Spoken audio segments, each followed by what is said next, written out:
So our session this morning is meant to be interactive, and we're going to try to meet these objectives really by having conversation, by having dialogue at our tables, and then later on in the form of some breakout sessions. So we got a foundational understanding of the tools we're going to be using to write the new curriculum. My definition of teacher leadership is someone who's looking to increase their effectiveness in the classroom by going out of the classroom. Teacher leadership is important for a number of reasons. One is I think it's beneficial to students, right? To have teachers have a greater voice in the decision making in schools.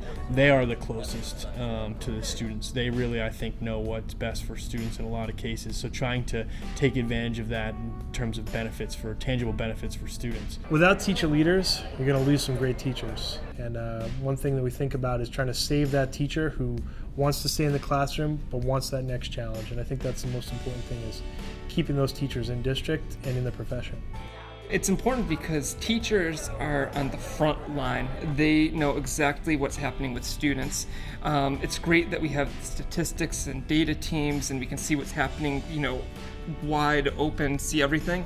But sometimes you need to get up close and know, like, okay, this subgroup's not doing well because these 3 students have these 3 different issues. And if you can have teachers, working as teams, recognizing that you can have much more specialized solutions. One teacher can't do it all, absolutely not. And the more you have a group of teachers coming together and saying, here are my strengths, here are my passions, what are yours, and how can we facilitate those to bring those to the kids, you're only going to have growth.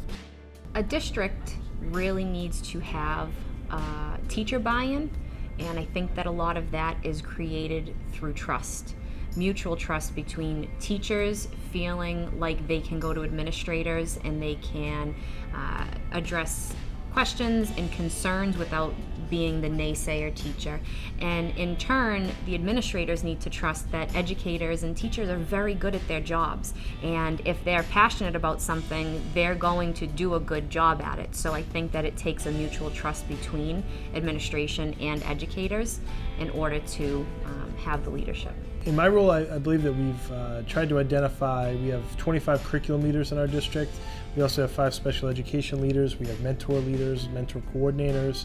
And so we've really tried to cultivate a lot of different opportunities for teachers to remain in the classroom and become teacher leaders. Sometimes get lost in the problems that we have. Sometimes it feels like there's no solutions. And when you get to hear a lot of different people say, hey, there is a solution, or hey, this kind of worked, that is really, really helpful. It doesn't make sense to reinvent the wheel every single time. So by having these, we can do something that works. What makes it worth it is being able to impact my students by talking to other adults and educators and stakeholders, and know that my ideas can help them form their ideas for students.